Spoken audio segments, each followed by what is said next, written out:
G'day fellas, here we go. We got something from Beechworth. While I was up there, I snuck into the brewery. It was booked out for lunch, as you can tell. Beechworth would have been a madhouse. Holidays if you were staying there, packed with people.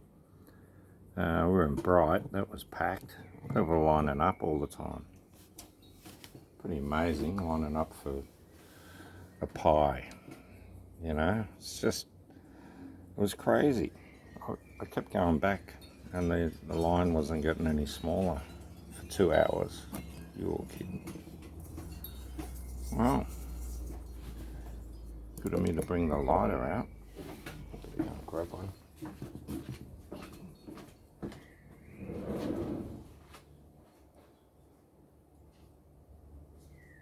Grab the first thing that could open a beer bottle. The knife. Done. Our knives, we use the globals. We're doing we got sucked in. Anyway, they use them on MasterChef. I got myself a really good Japanese black 8-inch knife, cook's knife, and that's pretty much similar to the global. I don't know, mine might be a tad better, but anyway.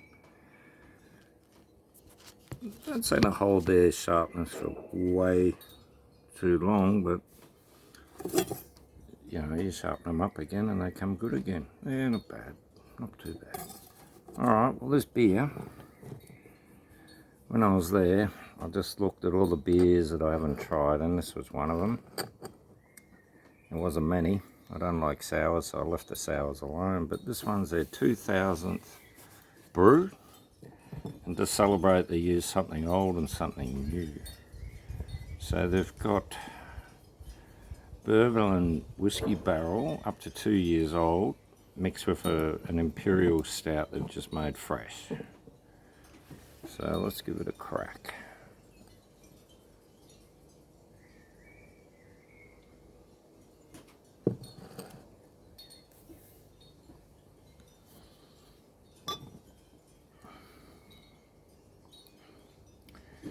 You're getting the whiskey and the bourbon late. It's not as heady as some, but I find a lot of beers in barrels, they lose their head.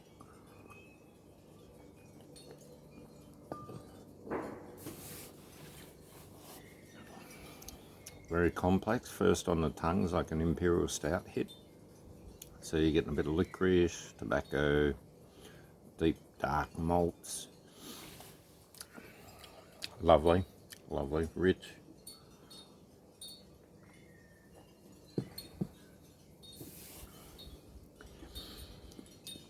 The whiskey and bourbon are actually quite well balanced. If this had a head, I'd like it a lot more. But it's a very complex brew. It's quite a good brew and it's probably matured up. It's been in the bottle for, I think he said, 1.5 years.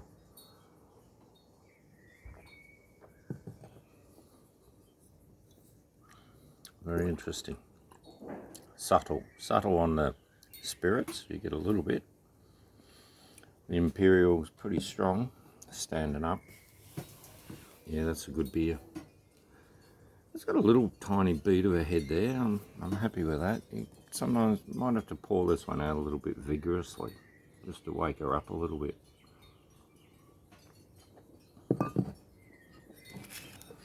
While I was up there, I went to the church in Beechworth, and there was a really unusual pine tree, and it had these pine cones on it. So I'll grab this one. It's been baking in the sun up there, and leave it out here to bake in the sun during summer, and I'm going to plant that. I don't know when I'm supposed to. I might look that up. I don't know what it is, but it's different. It's got me. Had to pick it up. Souvenir man. The tree man. Introducing new species. Why not? One of my ancestors introduced tobacco and hops into King Valley. So I introduced chilies into the Byron Bay Shire. So we're leaving a little imprint here and there, as small as it might be. I've introduced bananas into park orchards. So we've got the bananas out here now. They weren't growing here before. A few of the plants, well, we've got a couple of flowers still going on some of the daisies, but we've sort of changed this, you know. Look, all of a sudden we've got a carpet of green out here. Plenty of colour. Apples are looking good down there. There's a few nectarines. I might go and put a net on that. Don't know if there's enough to worry about it. Share with the birds, and yeah, it's going alright. We've got the passion fruit. So they're fattening up. There's quite a few. Probably we're still getting them in bloody August last year, so it's the start of the season. Probably end up with hundreds this year. Be good. Alright guys, I'll leave you with that. So having a quiet one here on my own.